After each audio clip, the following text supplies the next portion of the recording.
मी consultant orthopaedic spine surgeon वेन्सर hospital Pimple Nilakh इथं काम करतो. बेसिकली आयडिओलॉजी चालू अशी झाली की मागच्या वर्षभर आम्हाला जवळपास आता 1000 दिवस झालेत या हॉस्पिटल आम्ही रन करतो आहे.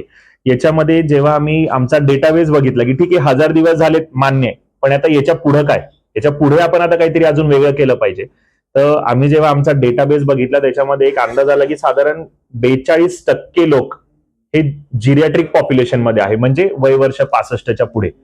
आता जिरियाट्रिक पॉप्युलेशन मध्ये बरेचसे मल्टिपल अडचणी असतात, म्हणजे मोतीबिंदू आहे, त्याच्यामुळे दिसण्याचा त्रास, हड्डी नरम झालेली असते, फ्रॅक्चर्स होतात, gait related problem, balance related, त्यांचे इमोशनली जरा थोडंसं ते वीक झालेले असतात, सगळ्याच गोष्टी असतात. फायनान्शियली ते कोणावर तरी डिपेंडेबल असतात त्यांच्या सर्व ट्रीटमेंटसाठी. तर म्हणून वी डिसाइडेड की आपण काहीतरी जिरियाट्रिक पॉप्युलेशनच्या हिशोबाने, सर्व आपल्या आजी आजोबांच्या हिशोबाने काहीतरी प्रोग्राम लॉन्च केला पाहिजे. तर त्यासाठी आम्ही ग्रँड पॅरेंट केअर म्हणून प्रोग्राम लॉन्च करतोय. या प्रोग्रामला बेसिकली 3 वर्टिकल आहेत. एक वर्टिकल ज्याच्यामध्ये आम्ही वाजवी दरामध्ये काही ना काही त्यांचे ब्लड टेस्ट, त्यांची ऑर्थोपेडिक कन्सल्टेशन, त्यांचे एक्स-रे जे काही नेसेसरी आहेत, असं साधारण पॅकेज आम्ही 2 तयार केलेले आहेत. त्या साधारण पॅकेजमध्ये आपण त्यांना ते इन्व्हेस्टिगेशन वगैरे करून देणार, ज्याच्यामध्ये ब्लड टेस्टच्या व्यतिरिक्त आपलं 2D इको, ट्रेडमिल टेस्ट वगैरे हे ते सगळे पण हळूहळू सगळे ते वाढत जाणार आहेत. दुसरा त्याच्यामध्ये एक वर्टिकल असणार आहे जे आपण त्याला वेन्सर दृष्टी इनिशिएटिव्ह म्हटलेलं आहे. दृष्टी म्हणजे सर्व जे अवॉइडेबल ब्लाइंडनेसचे कॉजेस आहेत, मोतीबिंदू झाला, काचबिंदू झाला, त्याला आपण मोतीबिंदूच्या सर्जरीज ज्या आहेत त्या फिक्स्ड अमाऊंट मध्ये आपण काही ना काही करून देणार. कारण आपण बघत असतो कॅटरॅक्टच्या सर्जरीची कॉस्ट ही तुम्ही चूज करत असलेल्या लेन्समुळे वाढली नाही पाहिजे. हॉस्पिटल लेन्सची जी काही कॉस्ट असणार, जी पेशंटच्या डोळ्यामध्ये जाणार आहे स्वतःच्या, त्यांनी ती चूज करावी. Hospital will incur specific amount. हॉस्पिटलला त्याच्यामधून कुठलंही काहीही मार्जिन नाही पाहिजे आहे एक्स्ट्रा. त्यांना काहीच जास्त एक्स्ट्रा पैसे कमवायचे नाहीत. आम्ही सेम सर्जरी करणार आहोत तर हॉस्पिटल सेमच कॉस्ट घेईल. लेन्सची कॉस्ट जी पेशंट चूज करेल, तर त्याच्यासाठी पण आम्ही एक पॅकेज लॉन्च करणार आहे. त्याची पण माहिती तुम्हाला पुढच्या 2-4-5 दिवसामध्ये देऊच. आणि तिसरं त्याच्यामध्ये इनिशिएटिव्ह असणार आहे संवाद. संवादमध्ये म्हणजे बेसिकली आपण सगळ्यांशी बोलणार. कोणाशी बोलणार? आपण ग्रुप करणार आहोत 10 ते 15 वृद्ध लोकांचे, ज्यांना आपण ही मेंबरशिप देणार आहोत. ते सर्व लोक येतील, आपण ऍज अ राऊंड टेबल म्हणून सगळ्यांशी बोलणार. मग त्यांचे अगदी बेसिक प्रश्न असतील की घरामध्ये मी खाण्यापिण्याचं काय, किंवा मला म्हणतात की कॅल्शियमची गोळी घेऊ नका, किडनी स्टोन होतील, किंवा म्हणतात कॅल्शियमची गोळी घेऊ नका, हृदयामध्ये ब्लड वेसल्स वरती कॅल्शियम साचेल. तर हे जे सगळे कॉमन मिथ असतात ना,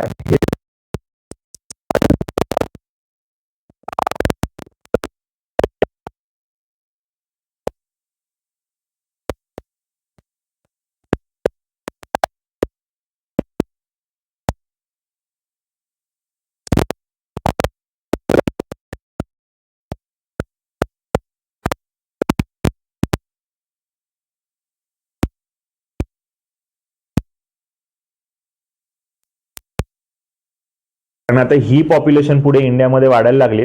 आणि युजली सध्याच्या घडीला सिच्युएशन अशी आहे की इंडियातनं घरामधले कोणीतरी तरुण बाहेर गेलेत की आमची प्रगती झाली. ही सगळी प्रगती होते, मान्य आहे, पण घरामध्ये जे 65, 70, 72 वयामध्ये जे वृद्ध आहेत ते घरी एकटे पडलेत, त्यांच्याकडे लक्ष नाहीये सध्याच्या घडीला, असं बऱ्याच वेळेस बघायला मिळतं.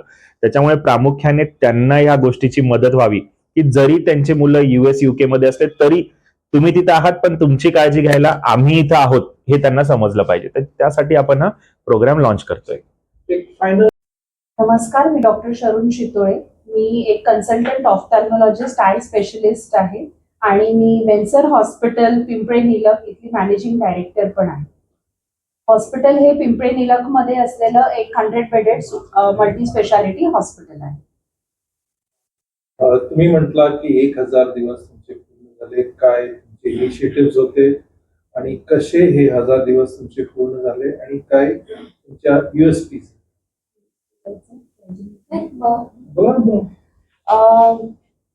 1000 दिवस आमचे पूर्ण झाले आहेत. आम्ही हॉस्पिटल जेव्हा चालू केलं, वेन्सर हॉस्पिटल चालू करण्यामागचं सगळ्यात प्रामुख्याने आमचं उद्देश होतं पेशंट केअर.